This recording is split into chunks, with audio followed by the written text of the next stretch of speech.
Welcome once again to Daily Devotionals for Nurses. My name is Tola Olabi. And previously, I was asking for you to remember God's goodness. And I was saying that a practice that should help us remember is the practice of journaling. Journaling our thoughts, journaling our breakthroughs, journaling the miracles that God did.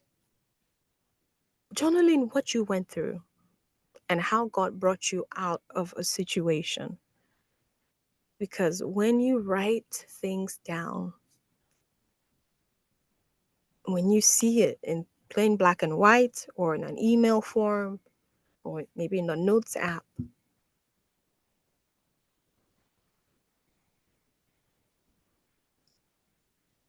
you may not remember some things. You may not remember exactly how it happened, but just that memory of seeing it written down. Or another way is to just record yourself. Record yourself thanking God about what's going on in your life, thanking God about what He has done. So you can record yourself as a way to remember. Because the first thing that we see that the prophet did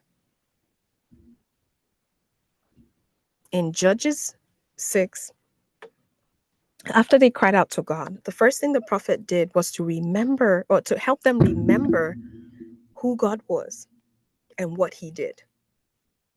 So remember today who God is to you. Is He the God who delivered you from a very horrible situation?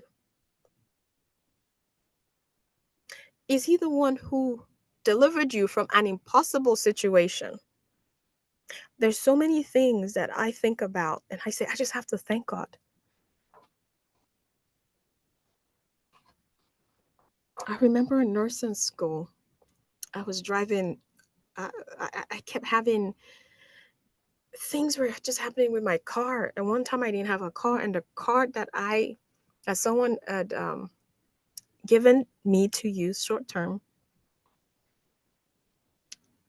it would stop randomly. And I remember there was a day it stopped on the tracks, on the train tracks.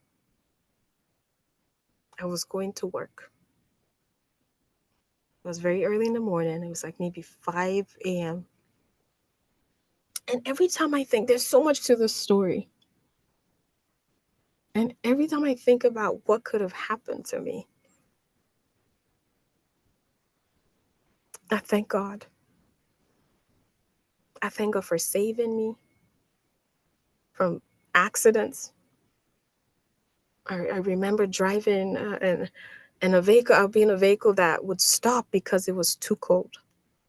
And yet I had to drive about 50 miles to work. So I don't take what God has done for granted, but I remember because it's recorded. It's very easy for you to forget what God has done if you don't record it. And it's easy for you to forget who God is if you don't refresh your memory from the Word of God.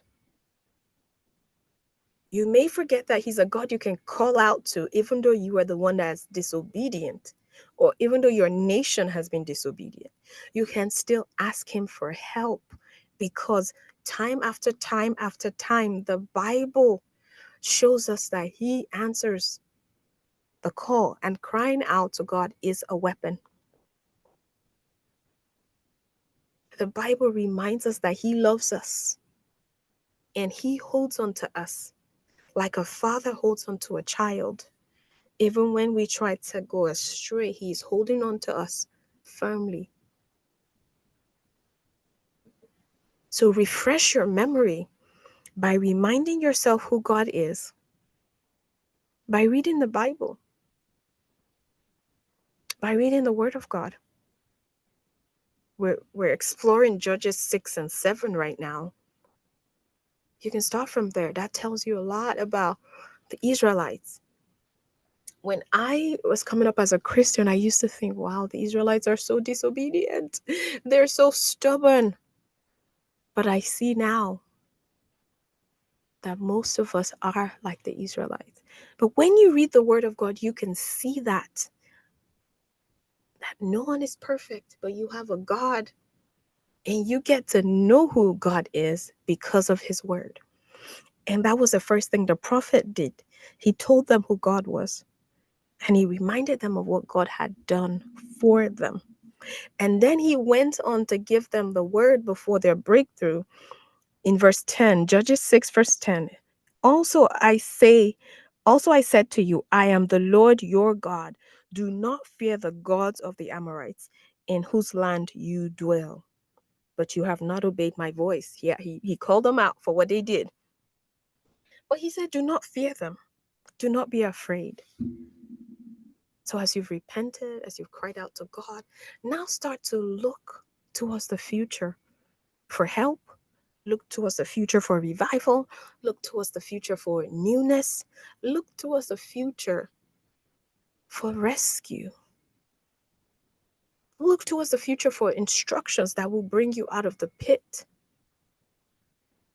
Look towards the future for what he is going to do for you.